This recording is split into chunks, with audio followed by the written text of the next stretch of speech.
Russia और Iran हमें सस्ता और पर्याप्त मात्रा में तेल और गैस देने के लिए तैयार है। क्यों नहीं खरीद रहे हम लोग उनसे? मैंने आपसे 2-3 दिन पहले पूछा था, क्या हमारे देश को रशिया और ईरान से तेल और गैस खरीदना चाहिए? लगभग 97% लोगों ने मुझे कहा कि हाँ, हमें खरीदना चाहिए।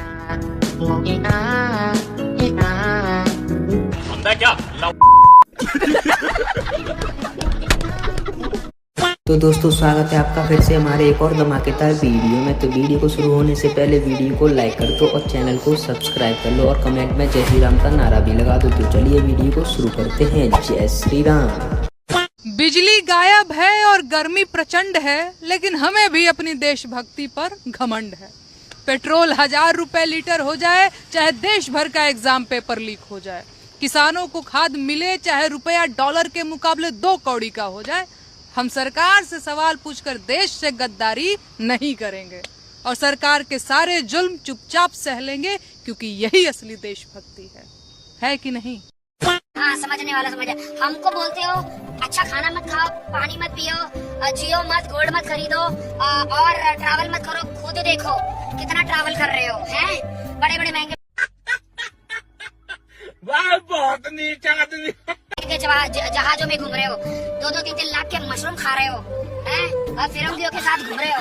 मैं लौड़ी को आप लोग प्रमोट कर रहे हो, ये गलत बात है। मैं लौड़ी हिंदुस्तान की अर्थव्यवस्था संकट में है और सोहर छोड़कर हम सब आकाशवाणी के पुराने दिनों की तरह शोक धुन बजाने लगे हैं। सारे दैनिक तर्कशास्त्री अर्थशास्त्री बन गए हैं। नेता भले दुखी हो, मगर उन्हें पता है कि यह संकट एक राजनीतिक मौका है। इसीलिए रुपया गिरते ही सुबह सुबह न्यूज एजेंसी ANI के मार्फत उनके बयान न्यूज रूम में पहुंच जाते हैं रिपोर्टर के जागने से पहले। अगर आर्थिक संकट है तो सोना कौन खरीद रहा है? सोने का दाम कैसे बढ़ता चला जा रहा है? आज के इकोनॉमिक टाइम्स में खबर छपी है कि सेंसेक्स में 45% हिस्सेदारी रखने वाली, वेटेज रखने वाली 11 कंपनियों को रुपए की गिरावट से विदेशों में लाभ हो रहा है। टाटा, बिरला, रिलायंस, भारती जैसी कंपनियों की विदेशी संपत्ति की कीमत काफी बढ़ी है। अगर आज ये बेच दें उन संपत्तियों को तो 20 से 70% का मुनाफा इनके पास आ सकता है। यही है वित्तीय पूंजीवाद, फाइनेंस कैपिटलिज्म। झम झम। कॉकरोच जनता पार्टी के नाम पर फेम बटोरने वालों, जिंदगी मीम पर नहीं चलती। कल ट्रेंड खत्म हो जाएगा, मगर तुम नल्ले के नल्ले रह जाओगे। रशिया और ईरान हमें सस्ता और पर्याप्त मात्रा में तेल और गैस देने के लिए तैयार है। क्यों नहीं खरीद रहे हम लोग उनसे? मैंने आपसे 2-3 दिन पहले पूछा था, क्या हमारे देश को रशिया और ईरान से तेल और गैस खरीदना चाहिए? लगभग 97% लोगों ने मुझे कहा कि हाँ, हमें खरीदना चाहिए। इतना दिन से हम लोग बोल रहे थे कि तुम लोग साले नाली के कॉकरोच हो, तो विश्वास नहीं हो रहा था 12 साल से।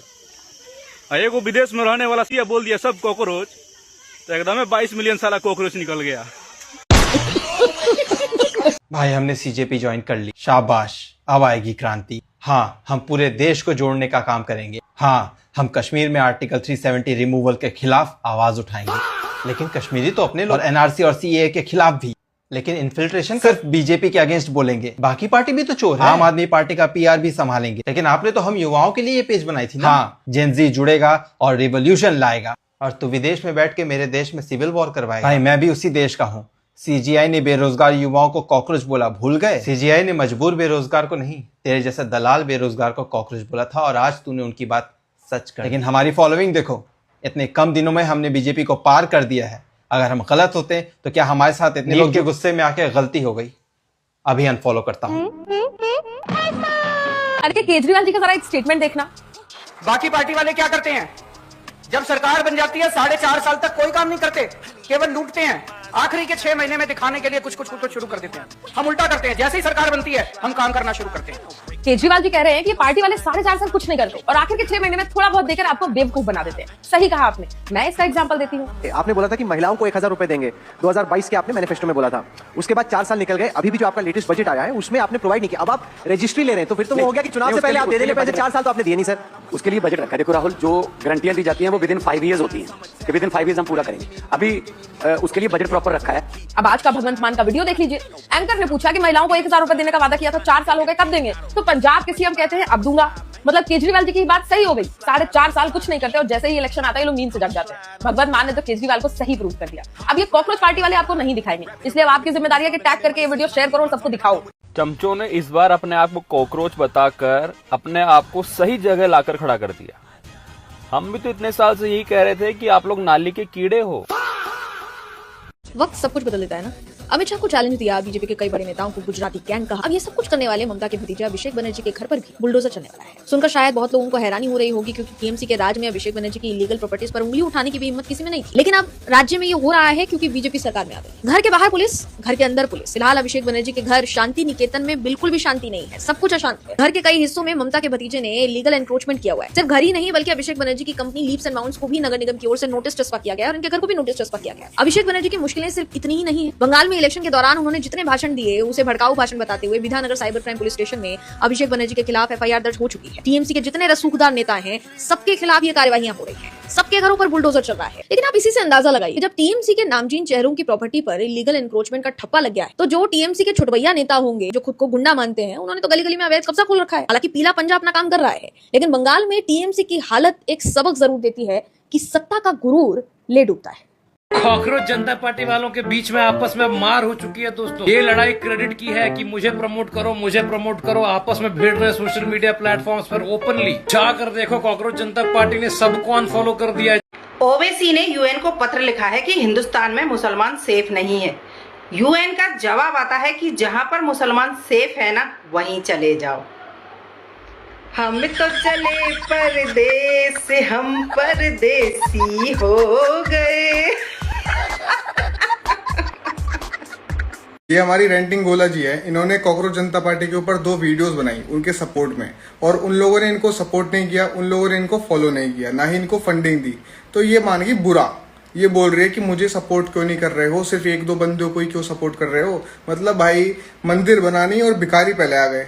दोस्तों खबरें ये आ रही हैं कि अपने धुरंधर यानी कि रणवीर सिंह को मूवीज से 3 साल के लिए बैन कर दिया गया है। दरअसल रणवीर सिंह ने पहले डॉन 3 साइन किया था। साइन करने के बाद धुरंधर हिट हो जाती है और उसके बाद रणवीर सिंह की डिमांड होती है कि पिक्चर में हिंसा ज्यादा दिखाया जाए डॉन 3 में। फरहान अख्तर इस बात को नहीं मानते तो रणवीर सिंह इस मूवी को ही क्विट कर देते हैं। अब फरहान अख्तर का कहना है कि इस चीज से 40-45 करोड़ रुपए तक का नुकसान फरहान अख्तर एंड टीम को हो सकता है, और इसीलिए रणवीर सिंह से उन्होंने कंपनसेशन की डिमांड की। रणवीर सिंह 5 करोड़ से 6 करोड़ देने को तैयार थे। और फरहान अख्तर के बाद बहुत बड़े बड़े पिक्चर के संगठन भी आगे आ गए, बॉलीवुड के संगठन की नहीं, रणवीर सिंह को सच में बैन करना चाहिए। What's your take on that? अपनी राय कमेंट बॉक्स पर जरूर रखना।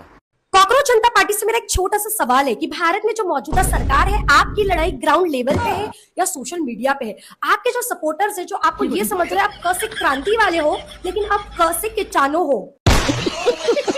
सच बोलूं ना, कॉकरोच पार्टी बहुत अच्छा है। मैं कॉकरोच पार्टी को बहुत ज्यादा सपोर्ट करती हूँ। सही में यार, लॉजिक समझो। देश का, भारत देश का प्रधानमंत्री कौन है? नरेंद्र मोदी जी है ना। भारत पे जो सोशल मीडिया है उसका भी तो कोई ना कोई प्रधानमंत्री होना जरूरी है ना। सब कुछ ठीक है, लेकिन भाई ऑपोजिशन पार्टी ही नहीं है, तो हमने एक बनाया है एंड जनता पार्टी। और एंड के बारे में तो आप जानते हो, चीटियां कितनी मेहनती होती है, और चीटियों को हल्के में मत लेना भाई। एक चीटी चाहे ना तो एक हाथी को गिरा सकती है, और गिराया भी है, आपने सुना भी होगा स्टोरी। तो भाई हम आ गए हैं मैदान में कॉकरोच जनता पार्टी का खात्मा करने के लिए। जैसे ये स्प्रे खात्मा करता है ना, वैसे हम इनका खात्मा करेंगे, और ज्यादा से ज्यादा आप लोग हमारे साथ जुड़िए। जय हिंद, जय भारत। तो दोस्तों अगर आप एक सच्चे सनातनी हो तो वीडियो को लाइक जरूर करना, और ऐसे ही धर्म से जुड़ी सच्ची बातें सुनने के लिए चैनल को सब्सक्राइब जरूर करना। मिलते हैं अगली वीडियो में, तब तक के लिए जय श्री राम। और कॉकरोच पार्टी ज्वाइन करने वालों IAS PCS बने या नहीं?